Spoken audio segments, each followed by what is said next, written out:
My town sat on top of a small hill by the side of a river whose banks held only sand. At noon, you had to walk quickly so as not to burn your feet. But when it rained, the river would overflow and turn our central street to mud. All us children would go out, slipping and pushing each other, playing in the mud before the sun baked it hard and the wind carried it away as dust. To talk about this part of my life is to talk about another person, like a person in a story. A boy with a father and mother and 3 sisters, one pretty, one smart, and one mean. A grandfather who drank too much and beat everyone at dominoes. A teacher who thought that boy had talent. A priest who thought he was wicked. Friends and classmates and enemies and girls he watched with increasing wonder, like Jimena, who had thick curly hair and fair skin, and who got pregnant with a baby of one of the local guerrilleros. Most people think that a person is whatever you see before you, walking around in bone and meat and blood. But that is an idiocy. Bone and meat and blood just exists.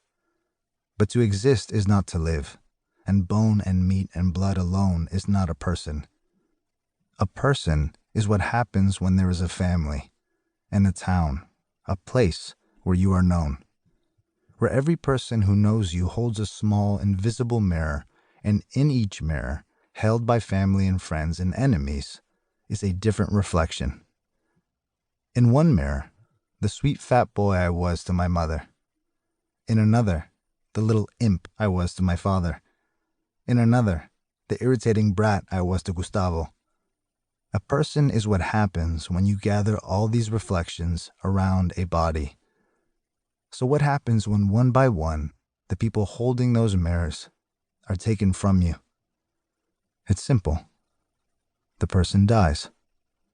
And the bone and meat and blood goes on, walking the earth as if the person still existed, when God and the angels know he doesn't.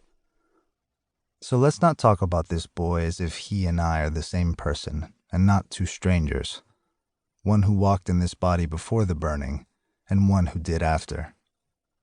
Let's talk about this boy whose memories and face I share, as the dead child he is. We can call him Abelito. Abelito was a fat, well-loved child. Every day he would walk to school in another town, a school run by men from America, who taught math and reading, but also about the personal Jesus, and how a group of priests called Jesuits had stolen the Bible and changed the words to make men follow the devil. The Lord would overcome and save us if we had faith, they said. And faith was a moment when the heavens shined down and we knew we were saved. The mean sister, Mona, said that she had been saved and that it felt very, very good, but that Abelito hadn't had the feeling because he was going to hell. 2 weeks later, Mother took him 2 towns down to the church in Cunaviche to get confessed. And when Abelito told Father Eustacio about Mona's salvation, the old priest had scowled and said it was stupidity, that only a cruel God would condemn and save in such a foolish way, and that God was not cruel, but was, in fact, a terrible and frightening love. And he took that little boy out of the confessional to see the skin and bones Holy Christ above the altar, a wooden Holy Christ in agony, with muscles straining and a bloody wound in the side like a mouth come to devour.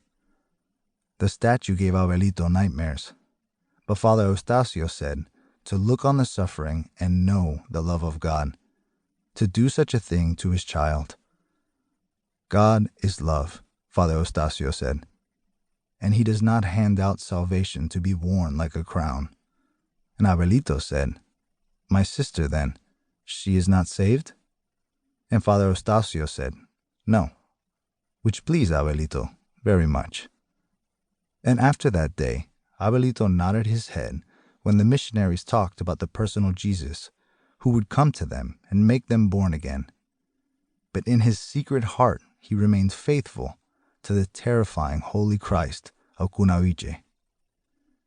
Some days, Abelito's grandfather would take him and his smart sister, Maria, and teach them how to carve boats from chachajo, a good hard wood that also makes the best spinning tops, and they would put them in the river and watch them float downstream. Abuelito's grandfather said all water flows to the ocean, and that one day he would go there to die, the place where everything goes in the end.